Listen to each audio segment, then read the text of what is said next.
What I wanted to talk about is the main character epidemic. Okay.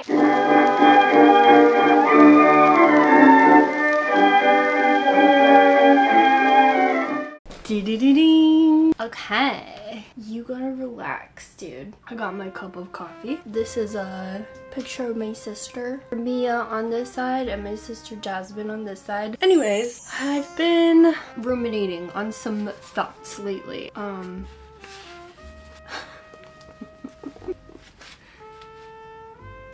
What I wanted to talk about is the main character epidemic.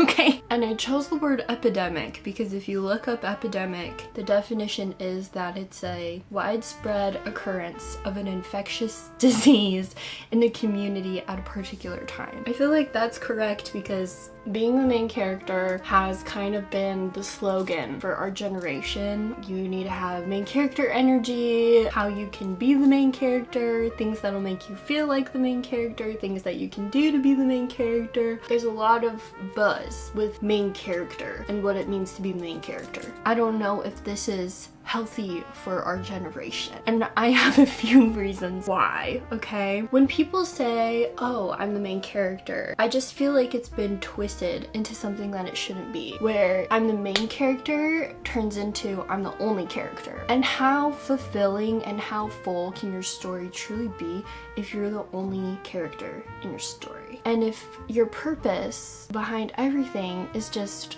oh, I'm the main character this, I'm the main character that, where is the meat to your story? You know what I mean? An example would be in Lord of the Rings, okay?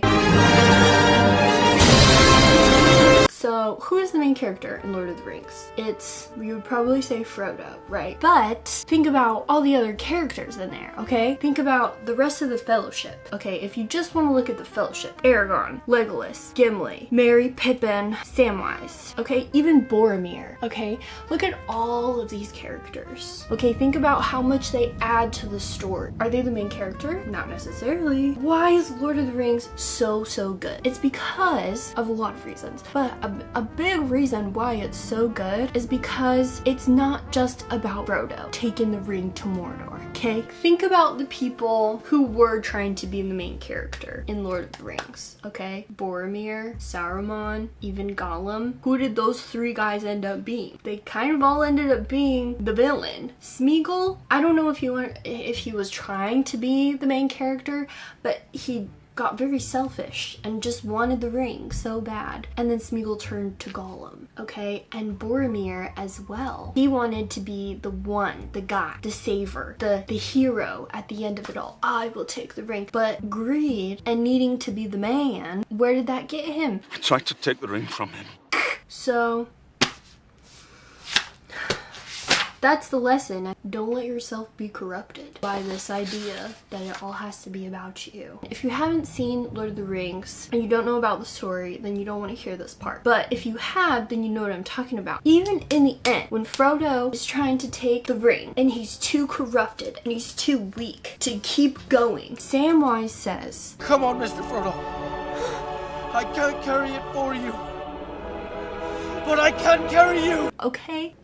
So that goes to show there can be multiple heroes in your story. Just because you're the main character does not necessarily mean that everything has to be about you. And I get the sentiment behind main character energy, like I want to be the main character. I think it is really fun and valuable to look at your life as kind of a story and kind of thinking about like what kind of story do I want to have. I think that's valuable. And also main characters are usually the heroes or the heroines in their story, and you know, asking yourself questions like, what is my hero's journey? What am I trying to do, you know, in this life? I think asking yourself those questions can be really powerful, but I just feel like how it is being interpreted is a little selfish. And listen, if you're going around being like, I'm the main character, I'm not calling you selfish, okay?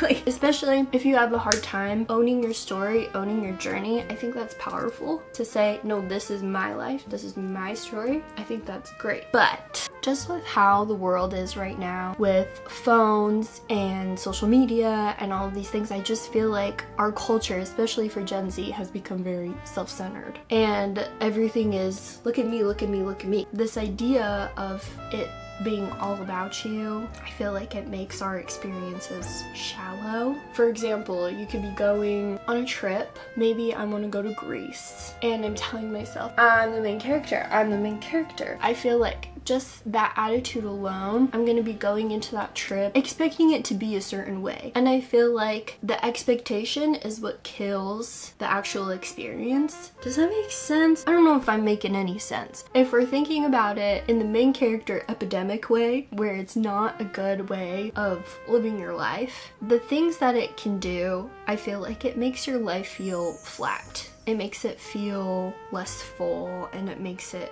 feel kind of shallow because you're making every experience about yourself. It keeps you from being able to let other people have their moment. And I think that's a big thing right now. And for your story to be complete, you need to let other characters or other people in your life have their moment. Another issue with this main character energy thing is that it creates this expectation for yourself to always perform because you have to be the main character. This is a performance. My life is a performance. Your life is not a performance. When you feel like you have to perform all the time, it kind of just flattens everything. I understand it just because everything is being documented and shared and like you're always available to everybody. That's the world we live in right now. So there is that expectation to perform already, but when you're telling yourself, I need to be the main character, that's even more expectation to perform. But why are we doing that? Why are we feeling the need to perform? Because we want to be seen. Why do we want to be seen? Because we're selfish and because we're narcissistic and because we want to be the star all the time? Not necessarily. It's very human in our nature as humans to want to be seen and to want to be understood. But because of how social media is and because we want to be accepted, we end up making ourselves more digestible, which means we're making ourselves perform. And then we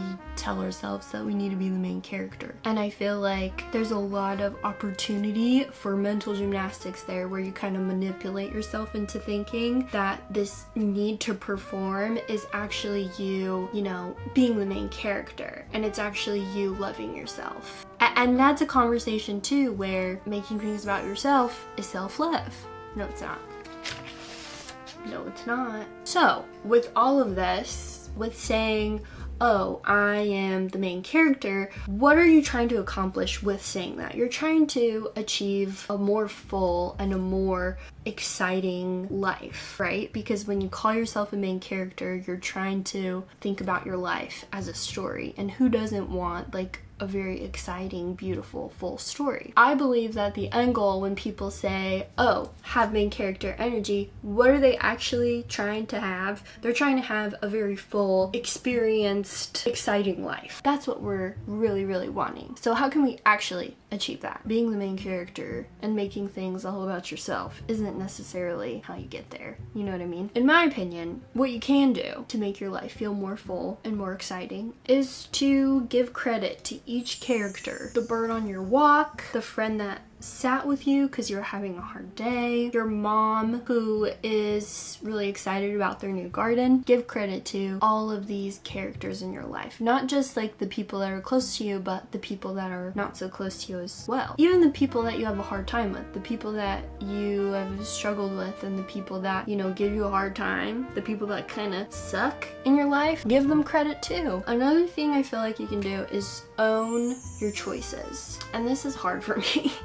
Don't let life slip by you. If you're gonna be in a relationship with somebody, don't just let it be like, oh, I guess, yeah, we've been hanging out for this long, so I guess we're together. No. Own that decision that you're with them and that you want to be with them. Or, oh, I just kind of fell into this job. It's not really something that I like, but I'm here. Own that job. At the end of the day, you're choosing to have that job. Or if you really don't want to be in that job, don't be in that job. Own that decision that you don't like the job and that you want to leave. You know what I mean? Like, don't let life just happen to you. I mean, it does. You gotta kind of let it happen to you, but also you have it's your time to make choices and to make decisions, own it and be definitive about it. Even if you end up changing your mind later, that's okay too. Own that choice as well. Does that make sense? Another thing is the other characters in your life. The ones that are close to you and the ones that you spend a lot of time with, do your best to make sure that those characters are supporting you, okay? Think of your favorite stories, right? Think of Lord of the Rings, okay? There's the Fellowship. Think of Harry Potter, the Golden Trio, okay? They all have their group, their crew that they're gonna change the world with, alright? So just think about the close characters in your life. Are they gonna support you in your endeavors? You know what I'm saying? Another thing, I kind of touched on this earlier, but remember that every moment doesn't have to be yours. I just think I got really confused with just how the conversation on self-love and being the main character and being the most confident and magnetic version of yourself and all of these things, being a high-value woman, whatever, I was getting confused on all of that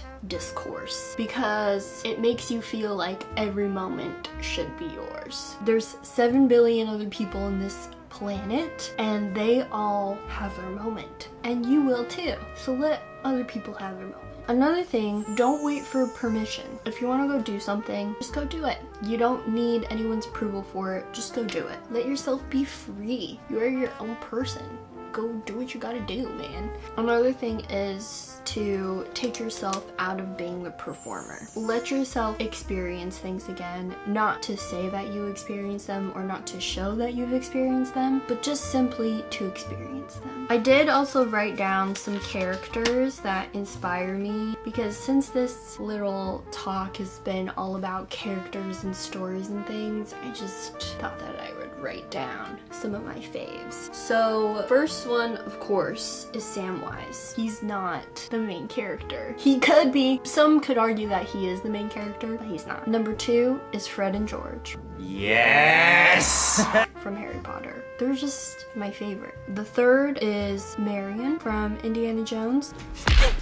I learned to hate you in the last 10 years. She's so cool. She's so down. And I love that. That's something that I want to implement more myself. Marion is very brave, and it's something that I would like to be more of. The next person is Forrest Gump. Forrest Gump is a great example of somebody who was not concerned about being the main character in the slightest, but had the craziest, most full life you could ever think of. And of course, all of these characters are fictional, but just like the values of Forrest Gump, he was a simple guy. He wasn't living to perform. He wasn't living to be the best because he was told as a kid that he was dumb. Honestly, as stupid as a stupid does. I feel so passionately about Forrest Gump because he wasn't trying to be anything but himself, but he ended up doing incredible things. Like, I see a lot of people, including myself, trying to be somebody that they're not. It's just the wrong road to go down. Even if you don't come from like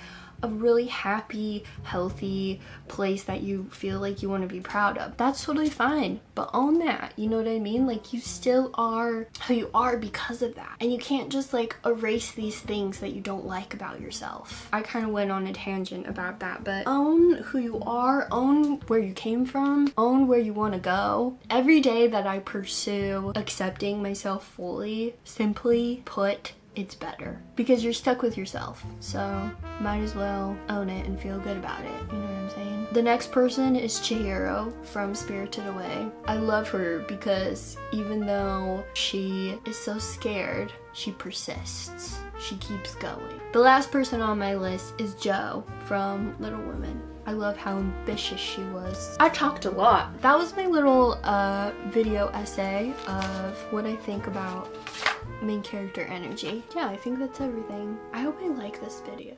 Listen, I've been like filming videos and then I get really in my head about it and then I don't post them. I like edit the whole thing and then I don't post it because I get so in my head about it. Anyways, okay. I hope you have a great day, a great evening, and I'll see you later. Bye!